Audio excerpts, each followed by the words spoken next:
Or friends, so guys, welcome to my YouTube channel, VS Medical Classes. So friends, in this video, we are going to talking about the effect of mobilization, indication of mobilization, and contraindication of the mobilization. So guys, if you are new on our channel, please subscribe our channel and click on the bell icon for getting the update with us. Okay friends, तो guys सबसे पहले देखते हैं effect of mobilisation कि जो हम mobilisation दे रहे हैं उससे हमारी बॉडी पर, उससे हमारे पर्टिकुलर जॉइंट पर क्या इफेक्ट आता है बेसिकली। सो गाइस सबसे पहला जो इफेक्ट है वो है गाइस हमारा neurophysiological effect. Guys neurophysiological effect क्या है कि जब हम एक जेंटल ग्लाइड देते हैं, जब हम एक जेंटल मोबिलाइजेशन करते हैं जॉइंट पर, तो उसमें क्या होता है, मैकेनो रिसेप्टर स्टिमुलेट होता है। जब वो मैकेनो रिसेप्टर स्टिमुलेट होता है तो वो नोजिसेप्टर से जो पेन हमारा ब्रेन तक जा रहा था, बेसिकली हमने पेन गेट थ्योरी स्टडी किया था। सो गाइस यदि आपको पेन गेट थ्योरी के बारे में कुछ नहीं पता है और आप जानना चाहते हो कि पेन गेट थ्योरी क्या है, तो आप सबसे पहले पेन गेट के ऊपर जो मेरा वीडियो उसको देख लीजिए।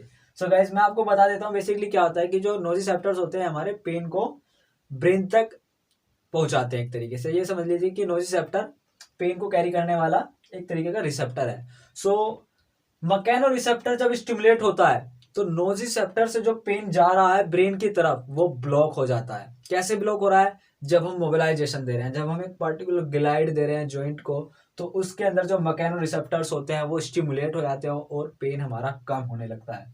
सो इसीलिए इंडिकेशन में भी हमने लिखा हुआ है कि पेन को हमारा मोबिलाइजेशन कम करता है बेसिकली। ठीक गाइस, दूसरा इफेक्ट आता है इसका न्यूट्रिशनल इफेक्ट। सो गाइस आपको पता है कि जब जॉइंट के अंदर मोशन होगा, मीन्स जब हमारा जॉइंट के अंदर इस तरीके से मोशन होगा तो उसमें क्या होता है, बेसिकली जो साइनोवेल फ्लूइड होता है उसका फ्लो इंक्रीज हो जाता है। जैसे कि मैंने यहाँ पर लिखा है कि movement of the synovial fluid, जो साइनोवेल फ्लूइड है उसका मूवमेंट होने लगता है, तो जॉइंट के अंदर जितने भी कार्टिलेज वगैरह होते हैं उन सबको न्यूट्रिशन मिलने लगता है। सो दूसरा एक बहुत ही अच्छा जो इफेक्ट है मोबिलाइजेशन का वो होता है हमारा nutritional effect. Okay, so third effect की बात करते हैं, मैकेनिकल इफेक्ट। मैकेनिकल इफेक्ट क्या हुआ गाइस, जैसे कि अब एक जॉइंट है वो काफी समय से प्लास्टर के अंदर हुआ है, मीन्स कोई मोशन नहीं हो रहा है उसके ऊपर, किसी भी तरीके का कोई मोशन नहीं हो रहा है, तो वो क्या हुआ कि एक तरीके से जाम हो गया, उसके जो स्ट्रक्चर्स हैं वो सब स्टिफ हो गए हैं बहुत ज्यादा। तो हम मोबिलाइजेशन के दौरान क्या करते हैं, ट्रैक्शन भी देते हैं, डिस्ट्रैक्शन भी देते हैं और ग्लाइडिंग भी देते हैं। तो जब हम ट्रैक्शन दे रहे हैं तो जब हम ट्रैक्शन दे रहे हैं तो उससे क्या हो रहा है कि जो स्ट्रक्चर्स हैं, जो हमारे आर्टिकुलर स्ट्रक्चर्स होते हैं, जो हमारे लिगामेंट वगैरह होते हैं, कैप्सूल वगैरह होते हैं, वो सब क्या होते हैं, खींचते हैं। जब वो खींचेंगे मीन जो एडिशन बना हुआ है वो ब्रेक हो जाएगा। सो मैकेनिकल इफेक्ट में क्या होता है कि जब हम ट्रैक्शन देते हैं मोबिलाइजेशन के दौरान तो जो हमारा एडिशन है वो ब्रेक हो जाता है। सो इस तरीके से हमारे तीन इफेक्ट कंप्लीट हुए। पहला था हमारा न्यूरोफिजियोलॉजिकल, दूसरा था हमारा nutritional and third one is your mechanical. Okay, so guys अब हम बात कर लेते हैं इंडिकेशन ऑफ द मोबिलाइजेशन के बारे में। सो गाइज यहाँ पर सबसे पहला पॉइंट आया रेंज ऑफ मोशन। यदि किसी पेशेंट का रेंज ऑफ मोशन स्टिफ है, means range of motion complete नहीं हो पा रहा है, तब हम उस कंडीशन में रेंज ऑफ मोशन को बढ़ाने के लिए मोबिलाइजेशन दे सकते हैं। और यदि किसी पेशेंट को जॉइंट में पेन हो रहा है तब भी हम मोबिलाइजेशन दे सकते हैं। जॉइंट के पास स्पाज्म है उस कंडीशन में भी हम मोबिलाइजेशन दे सकते हैं, क्योंकि स्पाज्म को ब्रेक करने में ये बहुत बड़ा रोल प्ले करता है। This is your realign joint, means जो जॉइंट का अलाइनमेंट है वो ठीक नहीं है, तो जॉइंट के अलाइनमेंट को ठीक करने के लिए हम मोबिलाइजेशन दे सकते हैं। और एक कंडीशन आती है हाइपोमोबिलिटी। हाइपोमोबिलिटी मीन्स जो जॉइंट है वो अच्छे से मोबाइल नहीं हो पा रहा है, एक तरीके से उसके जो फैसेट है, उसका जो पर्टिकुलर पॉइंट है वो स्टिफ हो चुका है, वो रुक रहा है, कहीं पर होल्ड हो रहा है जॉइंट। तो उस कंडीशन में भी आप मोबिलाइजेशन के थ्रू जॉइंट की रेंज ऑफ मोशन को बढ़ा सकते हो, जॉइंट की मोबिलिटी को बढ़ा सकते हो। अब last one is your adhesion. जैसे कि मैंने अभी आपका न्यूरोफिजियोलॉजिकल इफेक्ट ऑफ मोबिलाइजेशन में बताया था, मैकेनिकल इफेक्ट मींस ट्रैक्शन के थ्रू हम ब्रेक कर सकते हैं एडिशंस को। तो this is the indication of the mobilisation. अब हम बात करते हैं कॉन्ट्रा इंडिकेशन ऑफ मोबिलाइजेशन के बारे में, कि कौन कौन सी ऐसी कंडीशन है जिस कंडीशन में हमको मोबिलाइजेशन नहीं करना चाहिए। तो गाइस सबसे पहली कंडीशन है इन्फेक्टिव अर्थराइटिस। अगर आपका जॉइंट के अंदर अर्थराइटिस है और वो भी इन्फेक्शन की वजह से, तो उस कंडीशन में आपको मोबिलाइजेशन नहीं करना है, क्योंकि मोबिलाइजेशन करने से वो इन्फेक्शन स्प्रेड हो सकता है और वो सेकेंडरीज क्रिएट कर सकता है आपकी बॉडी के अंदर।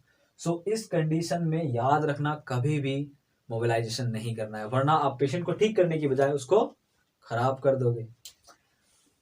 This one is your metabolic bone disease. अब कोई मेटाबॉलिक बॉन डिसीज जैसे कि ऑस्टियोपोरोसिस। ऑस्टियोपोरोसिस में एक इंडिकेशन है, सॉरी कौन इंडिकेशन है, ये वाला। मान लीजिए बोन वीक है, ठीक।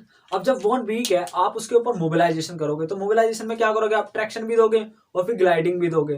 तो जब आप ट्रैक्शन भी दोगे, ग्लाइडिंग भी दोगे, तो उससे क्या होगा, बोन के ऊपर स्ट्रेस पड़ेगा, और यदि आपकी बोन वीक है तो वो ब्रेक हो सकती है, उसके अंदर पैथोलॉजिकल फ्रैक्चर हो सकता है। तो भी आपको मोबिलाइजेशन नहीं करना है इस कंडीशन में, मेटाबॉलिक बोन डिसीज हो या फिर ऑस्टियोपोरोसिस हो। अब आता है हाइपर मोबिलिटी। जब ऑलरेडी जॉइंट हमारा हाइपर मोबाइल है तो हम मोबिलाइजेशन क्यों करेंगे, क्योंकि मोबिलाइजेशन तो हम पेन को कम करने के लिए या फिर रेंज ऑफ मोशन को बढ़ाने के लिए दे रहे थे, ग्रेड में भी हमने डिस्कस किया था मैटलैंड के। तो जब ऑलरेडी उसका जॉइंट हाइपर मोबाइल है और वो मूवमेंट कर पा रहा है सारे, तब उस कंडीशन में हम मोबिलाइजेशन नहीं देंगे, क्योंकि एक तो भाई सीधा सा फंडा यह है कि भाई हाइपर मोबाइल है तो मोबिलाइजेशन का कोई फंडा नहीं बनना।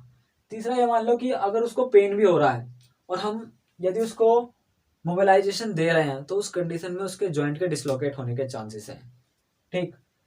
अब हम बात करते हैं अनहील्ड फ्रैक्चर की। सो यदि अनहील्ड फ्रैक्चर है, मान लीजिए फ्रैक्चर हुआ, उसको प्लास्टर लगा हुआ है अभी और बस प्लास्टर हटा ही है लेकिन अभी प्रॉपरली हील नहीं हुआ है, वो मीन्स मान लीजिए जस्ट फॉर अभी इन्फ्लामेशन है बहुत ज़्यादा वहाँ पर, अभी उसका हीलिंग प्रोसेस चल रहा है, फ्रैक्चर अभी अच्छे से ठीक नहीं हुआ है और उस कंडीशन में आपने मोबिलाइजेशन कर दिया, तो आप क्या करोगे, फ्रैक्चर जो भी हील हुआ था वो ब्रेक हो सकता है।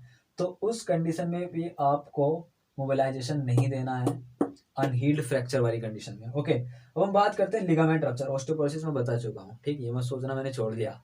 Ligament rupture. अब एक जॉइंट है, एग्जांपल देता हूँ आपको यहाँ पर अच्छे से।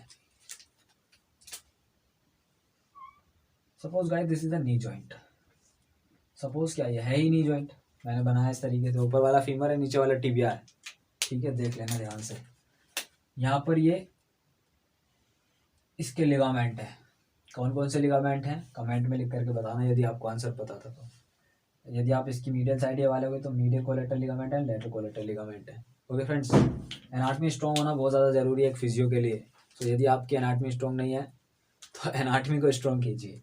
ओके, हालांकि स्ट्रॉन्ग ही होगी, आप वीएस मेडिकल क्लासेस चैनल देख रहे हो, ठीक है, मैंने एनाटमी के ऊपर भी काफ़ी वीडियोस बनाई हुई है पहले भी। तो यहाँ पर बताना ये है, थोड़ा सा भटक गया मैं टॉपिक से, लिगामेंट रप्चर के बारे में बता रहा था आपको कि ये जो लिगामेंट है अब ये रप्चर हो गया, मान लीजिए टूट गया यहाँ से, ठीक। तो जब आप इस पर मोबिलाइजेशन करोगे, तो उसमें क्या हुआ कि जॉइंट जो है वो सबलक्सिएट कर सकता है, ठीक। और ऑलरेडी यहाँ पर ये जो लिगामेंट है रप्चर हो चुका है ना, तो इंजरी है यहाँ पर, तो इस कंडीशन में भी आपको मोबिलाइजेशन नहीं करना है। Last one is your tuberculosis.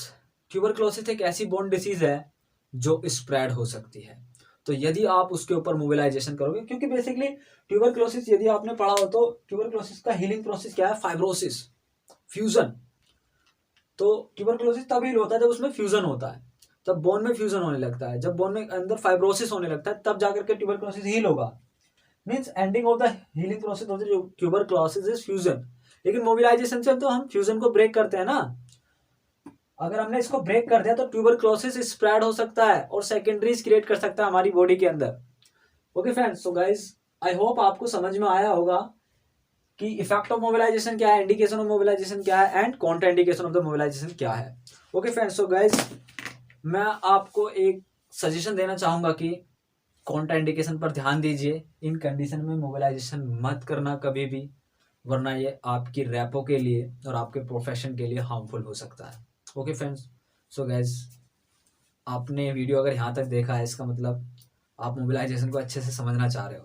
Okay friends, so guys हम वीडियो लेकर के आने वाले हैं बस जल्दी ही, पर्टिकुलर जॉइंट के ऊपर मोबिलाइजेशन कैसे होगा। ओके, सो गाइज यदि आप चैनल पर नए हो तो चैनल को सब्सक्राइब कीजिए, बेल आइकन को क्लिक कीजिए और बने रहिए हमारे चैनल वीएस मेडिकल क्लासेस के साथ।